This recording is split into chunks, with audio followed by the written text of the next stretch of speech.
¿Qué tal? Soy Javier Garza Ramos para Latinos. Pues el escenario que México temía, el regreso de Donald Trump a la presidencia de Estados Unidos, finalmente se hizo realidad y se materializará en un par de meses, en enero de 2025, cuando Trump vuelva a la Casa Blanca. ¿Cuáles son los retos que esto significa para el nuevo gobierno, para la presidenta Claudia Sheinbaum?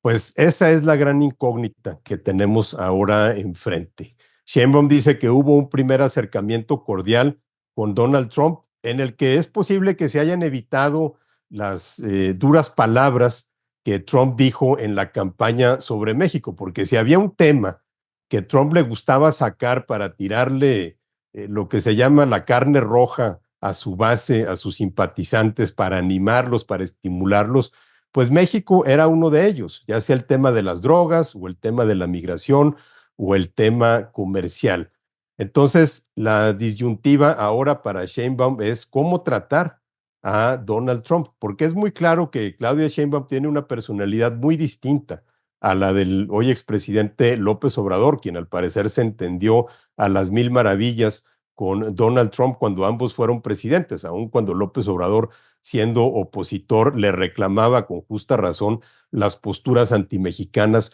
que tomaba el magnate estadounidense. Al final de cuentas,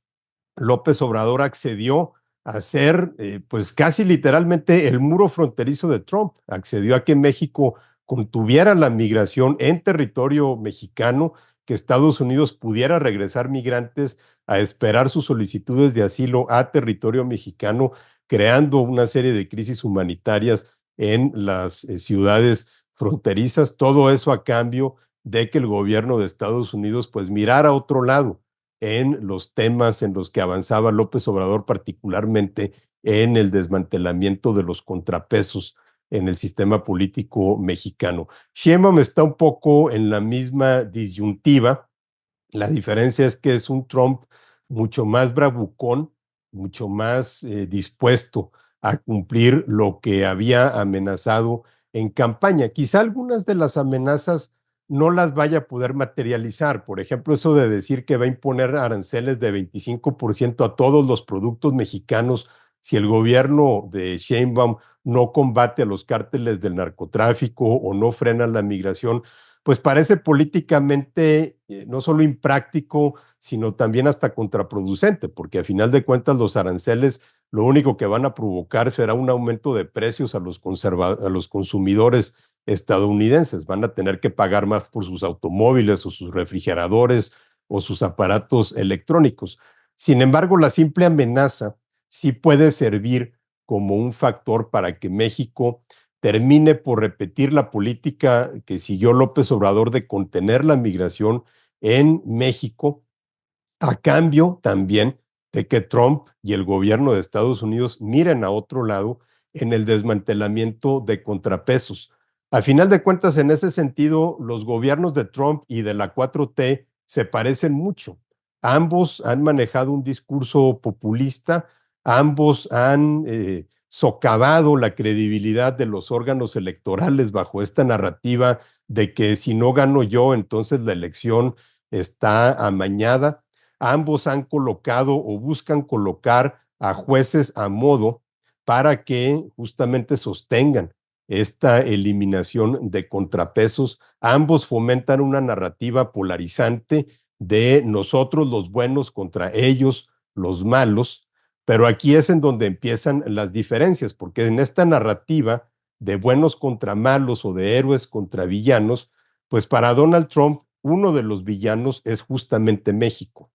Es uno de los puntos al que él gusta referirse cuando tiene que decirle a sus votantes, a su base electoral, cuál es el enemigo. Es México porque se aprovecha del tratado comercial, es México porque permite el tráfico de fentanilo que está matando a estadounidenses, es México porque no logra contener la migración dentro de su territorio y entonces los migrantes cruzan la frontera. Esa demonización, esa estigmatización que hace de México Donald Trump en su discurso va a ser uno de los grandes retos de Claudia Sheinbaum. De poco sirve simplemente decir que se buscará el respeto a la soberanía de ambos países cuando ya sabemos que para Trump México no es un socio, no es un vecino, no es un país con el que hay que tener un trato de iguales, sino que simplemente es una piñata política a la que él golpea cuando se le antoje, cuando le es conveniente, cuando necesita tener un buen discurso. Para eso, pues Claudia Sheinbaum tendrá que ser bastante creativa en la forma en que manejará la relación con el próximo presidente estadounidense. Uno de los personajes que tiene ella en su equipo, el ex canciller Marcelo Ebrard, hoy secretario de Economía, que fue el que llevó la relación con Trump en el gobierno de López Obrador, el mismo Trump lo ha desacreditado en varios libros, en varios testimonios de funcionarios del primer gobierno de Trump han dicho que el entonces presidente dobló a Marcelo Ebrard, y así lo ha presumido Trump en sus discursos, que lo dobló, que hizo que Marcelo Ebrard aceptara que México retuviera a los migrantes a cambio de no imponer aranceles. No se sabe qué tanto entonces Ebrard pudiera ser un interlocutor al que Trump le vaya a tener respeto.